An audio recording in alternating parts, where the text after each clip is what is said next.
The contact. The TSV Avalon hung in space like a metallic mountain, its hull gleaming under the light of unfamiliar stars. At 7 kilometers from bow to stern, the Titan-class vessel represented humanity's ultimate achievement in space engineering, a self-sufficient city in space built for deep exploration. The ship housed over 12,000 souls, scientists, military personnel, engineers, and their families, all venturing farther from Earth than any humans before them. On the command deck, Captain Eliza Chen stood with her hands clasped behind her back, watching the main view screen with quiet intensity. At 42, Chen had earned her command through 20 years of exemplary service in the Terran space fleet.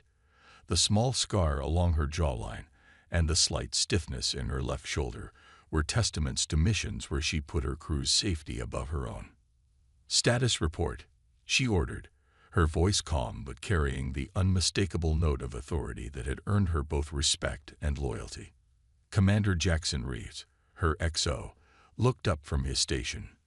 With dark skin contrasting against the stark white of his uniform and intelligent eyes that missed nothing, Reeves had been Chen's right hand for 5 years. "All systems nominal, Captain. We've completed our survey of the outer planets. No signs of advanced civilization, but plenty of resources worth mining someday." Chen nodded. This mission was primarily exploratory, finding new worlds suitable for human expansion or resource extraction. Earth was crowded, and despite colonies on Mars and the moons of Jupiter and Saturn, humanity needed room to grow. "Dr. Lakshmi, anything interesting from your department?" Chen asked the ship's chief scientist. Dr. Indira Lakshmi looked up from her console, tucking a strand of silver-streaked black hair behind her ear. "Actually, yes. We're detecting an unusual energy signature from the 4th planet. It doesn't match any natural phenomenon in our database." Chen raised an eyebrow. "Artificial?" "Possibly," Lakshmi replied. "The pattern has mathematical precision that suggests intelligence." This was unexpected. Initial scans had shown no evidence of technology in this system. "How did we miss this before?" "It only activated about 20 minutes ago," Lakshmi explained, almost as if it turned on in response to our presence. Chen considered this information. First contact protocols were clear: observe from a distance, attempt non-intrusive communication, and avoid any action that might appear threatening. But those protocols assumed roughly equal technological capabilities. The Avalon was designed to intimidate, massive, heavily armed, and virtually impregnable. Not the ideal vessel for a friendly greeting. "Helm, take us into a high orbit around the 4th planet. Tactical, passive scans only. Let's get a better look without appearing aggressive." As the Avalon approached the planet, a world of swirling blue-green clouds over dark continents, the energy signature grew stronger. "Captain," Communications Officer Maya Wong called out, her fingers dancing across her console. "We're receiving a transmission. It's structured data, definitely artificial. Can we decode it?" "Working on it. The universal translator is finding patterns, but it'll take time." Chen nodded. "Put it through the speakers. Let's hear what we're dealing with." A series of melodic tones filled the bridge, rising and falling in complex patterns. It was beautiful, almost like music, but with a precision that suggested language. "Recording and analyzing," Wong confirmed. "The AI is starting to identify linguistic structures." The bridge crew waited in tense silence. This was the moment every explorer dreamed of: first contact with an alien intelligence. Humanity had spread throughout the solar system, but had yet to encounter another sentient species. After 10 minutes of processing, the AI began translating fragments. "Unknown vessel. Identify. Purpose. Approach with caution." "They're cautious," Reeves observed. "That's promising. Means they're rational." "Or they're afraid," Chen countered. "Respond with standard greeting package. Mathematical sequences, basic scientific constants, and simple visuals explaining our peaceful intent." As they waited for a response, Sensors detected movement from the planet's surface. Captain, multiple small craft launching from the surface. Tactical Officer Lieutenant Wei reported. 20. No, 30 vessels. Formation suggests military organization. Defensive posture only, Chen ordered firmly. No active targeting. Shield status. Shields at full strength, but inactive, Wei confirmed. The alien vessels approached cautiously. They were elegant, silvery crafts with organic curves that suggested advanced design principles beyond human engineering. But they were small, each no more than 100 meters in length. Compared to the Avalon, they were like minnows approaching a whale. We're receiving clearer transmission, Wang announced. Visual data incoming. The main screen shifted to show an alien being. It had a slender, almost delicate frame with 4 limbs and iridescent skin that seemed to shift colors with its movements. Large, multifaceted eyes dominated a narrow face, and it appeared to breathe through gill-like structures along its neck. Translation improving, Wang said. They call themselves the Valari. This one is their equivalent of an admiral or commander. The alien spoke, its voice musical but firm. The translator converted its speech with only slight delays. Unknown vessel, you have entered Valari space uninvited. Your craft is of unprecedented size and power. Explain your presence and intentions immediately. Chen stepped forward. I am Captain Eliza Chen of the Terran space vessel Avalon. We are explorers from a planet called Earth, seeking knowledge and peaceful contact with other intelligent species. We apologize for our uninvited entry into your territory. We were unaware this system was claimed. The Valari commander's skin shifted to deeper blues and purples. Your vessel's size suggests warfare capabilities beyond anything in our experience. Are you invaders? No, Chen replied firmly. The Avalon is large because it carries everything we need for long-term exploration far from our home. We have defensive capabilities, yes, but our mission is peaceful. The alien skin rippled with patterns that the translator couldn't interpret. You will remain in your current position while we verify your claims. Any movement will be considered hostile. The communication ended abruptly. They're scared of us, Reeves said quietly. Chen nodded. Wouldn't you be? Imagine if something 7 kilometers long suddenly appeared in Earth orbit. Their vessels are maintaining distance, Wei reported. No weapons signatures detected, but they've positioned themselves to monitor us from all angles. Dr. Lakshmi approached the captain. Their technology is impressive. Those ships exhibit propulsion characteristics well beyond our capabilities. But what? Chen prompted. The energy output is surprisingly efficient, clean, no waste radiation. They're technologically superior to us in many ways. Chen considered this information. Yet they're clearly intimidated by our size. Size isn't everything, Chief Engineer Kazuo Tanaka interjected from his station. But mass and resource allocation matter. Their ships are elegant, but I bet they're lightly armed. Perhaps their technological path emphasized efficiency over brute force. The standoff continued for hours. The Valari vessels maintained their positions, never approaching too close, but never withdrawing. Occasionally, they transmitted requests for information about human biology, technology, and social structures, which Chen authorized Dr. Lakshmi to answer within security parameters. They're studying us, Lakshmi observed. Their questions are sophisticated, focused on our environmental adaptations, technological evolution, even our art and music. What are they looking for? Chen wondered aloud. I believe they're trying to determine if we're a threat, Lakshmi replied. Not just militarily, but culturally and ecologically. 18 hours into the standoff, sensors detected a new energy signature, massive and approaching rapidly from the system's edge. Captain, Wei called out, tension evident in his voice. Large object entering the system at high velocity. Energy signature doesn't match Valari technology. The Valari fleet suddenly broke formation, half the vessels accelerating toward the new arrival, while the rest maintained their positions around the Avalon. "We're receiving an urgent transmission from the Valari commander," Wam reported.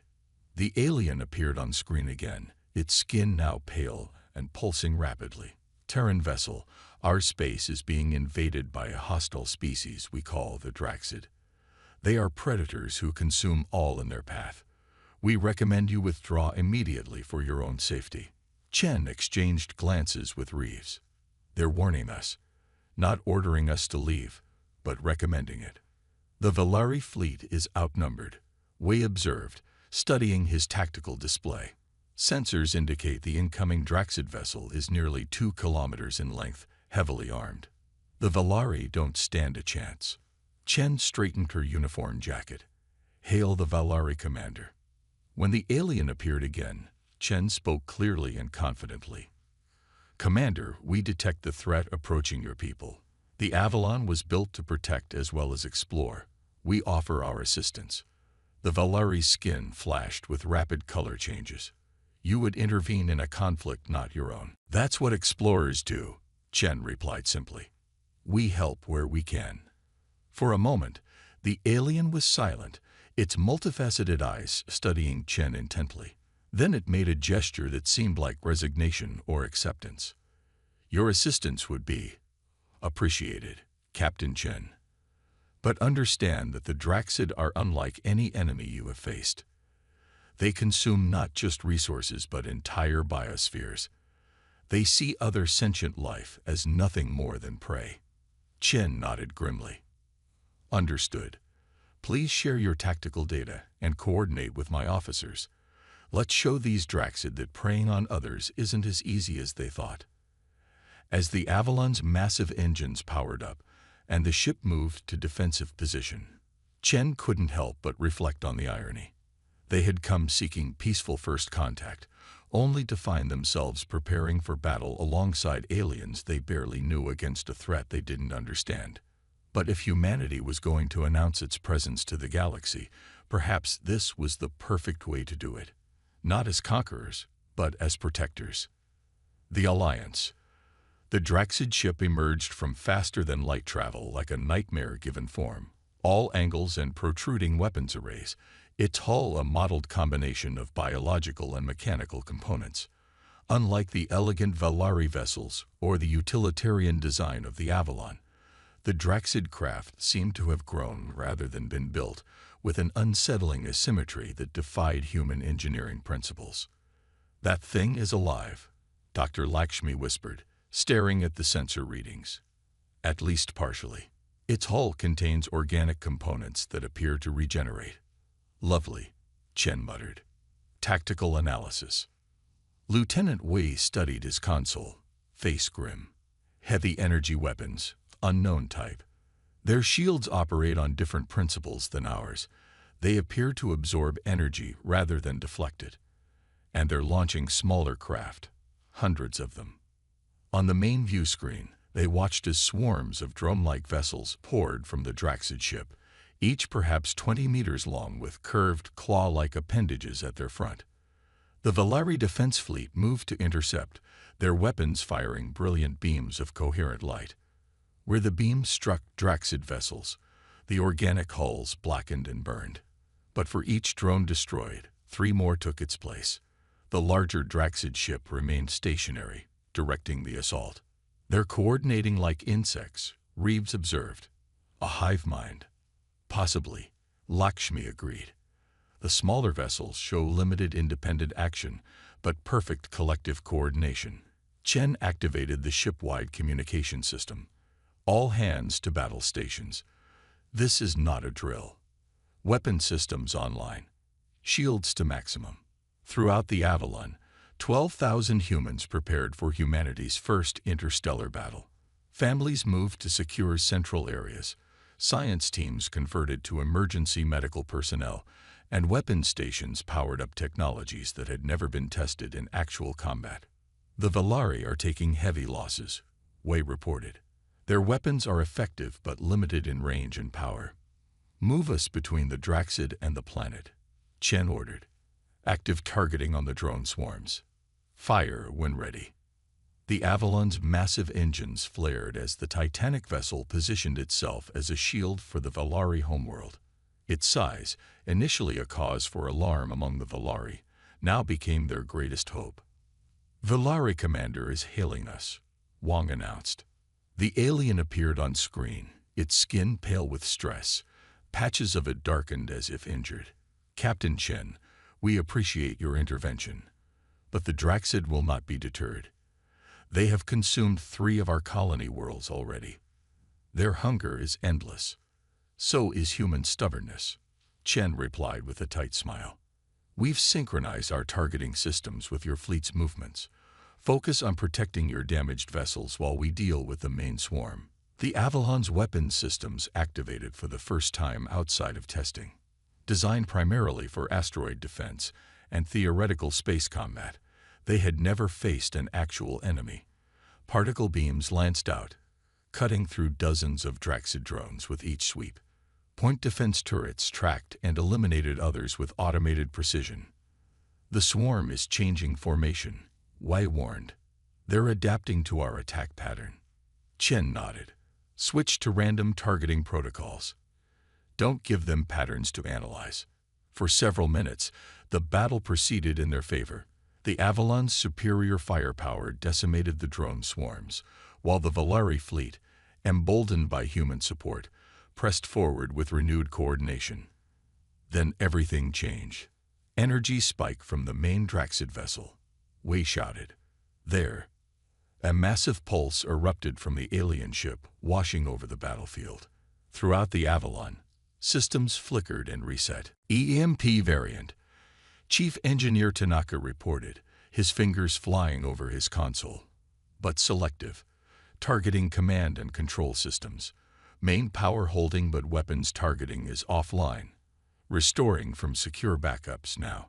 Chen gripped the arms of her command chair. "Time to restoration. 3 minutes minimum," Tanaka replied grimly. "We don't have 3 minutes," Reeves said, pointing to the view screen where the Draxid drones, apparently immune to the pulse, had resumed their attack with even greater intensity. The Valari ships, hit harder by the pulse, drifted helplessly. "Engineering," Chen called out. "We need options." Tanaka's voice came back strained. "Captain, the Avalon's agricultural domes, their electromagnetic field generators are on separate systems. They weren't affected by the pulse. How does that help us?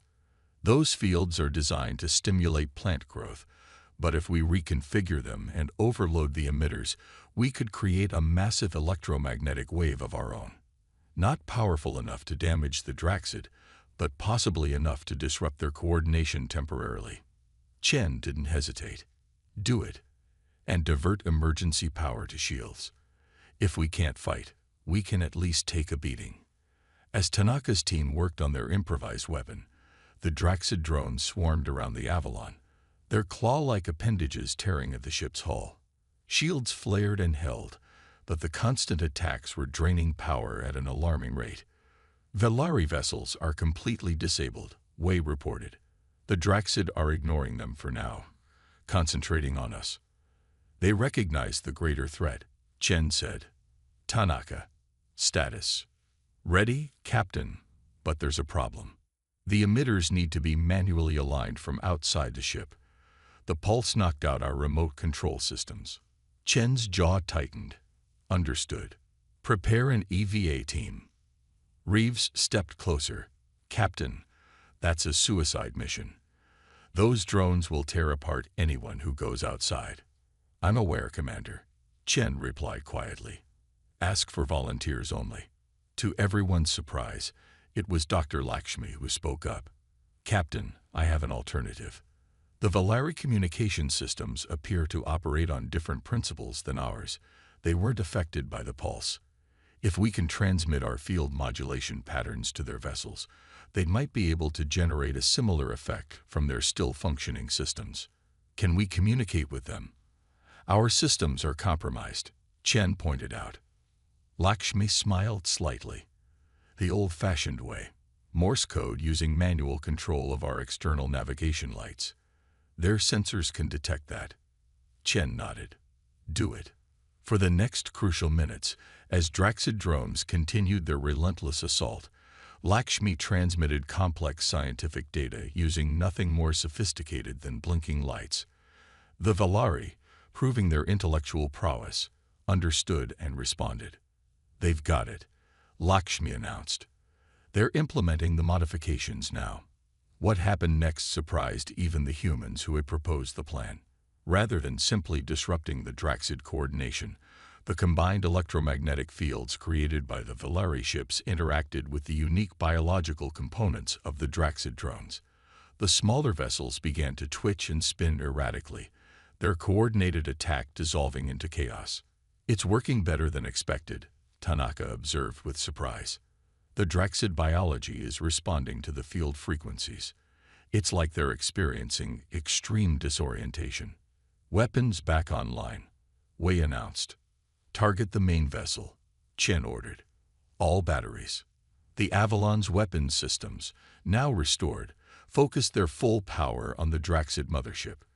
Particle beams and plasma torpedoes struck with devastating effect, penetrating the temporarily weakened shields and tearing into the organic hull beneath. The Valari fleet, recovering faster than expected, joined the counterattack. Their precision weapons targeted the wounds opened by the Avalon's heavier firepower, striking with surgical accuracy. Under the combined assault, the Draxid mothership began to break apart, huge sections of its biomechanical hull tearing away. The remaining drones, cut off from their controlling intelligence, went dormant or self-destructed. When the battle ended, the Valari commander requested to come aboard the Avalon. Chen welcomed the alien delegation to the ship's main conference room, where the contrast between species became even more apparent. The Valari were physically delicate, standing barely 5 feet tall, their luminescent skin shifting through colors that hinted at their emotional states. "You saved our world," the commander said simply, its multifaceted eyes studying Chen and her officers. "When we first detected your vessel, we feared a new predator had entered our space. Instead, we found protectors." Chen inclined her head respectfully. "We're explorers first, but we couldn't stand by while sentient life was threatened. That's not humanity's way." The Valari made a gesture that the translator interpreted as profound respect. "Your species is unexpected. You build ships of immense size, arm them heavily, yet use them for exploration and protection rather than conquest. Your technology is less advanced than ours in many ways, yet you found solutions we could not. Different evolutionary paths lead to different strengths," Dr. Lakshmi suggested. "Your technology emphasizes elegance and efficiency. Ours reflects our history of overcoming challenges through persistence and sometimes brute force. A powerful combination," the Valari commander observed. "The Draxid have plagued our worlds for generations. We could not defeat them alone, despite our technological advantages. Your human approach provided what we lacked." Chen leaned forward. "Perhaps that's the greatest discovery of our mission. Not that alien life exists, but that different life forms can complement each other's strengths and compensate for weaknesses." "An alliance," the Valari suggested, its skin shifting to hopeful blues and greens. "A beginning," Chen agreed with a smile. "And isn't that what exploration is all about?" As the Avalon's repairs progressed, humans and Valari worked side by side, each learning from the other. Scientists exchanged knowledge, engineers compared techniques, and cultural specialists began the complex task of building understanding between such different species. In Earth's history, first contact between different cultures had often led to disaster for the less technologically advanced. But here, among the stars, humanity had found a different path, entering the galactic community not as conquerors or victims, but as partners. The Avalon, built to project human power into the unknown, had instead become a bridge between worlds. And as news of the alliance traveled back toward Earth, humanity prepared to take its place in a larger universe, not alone, but alongside friends whose differences made them stronger together than apart.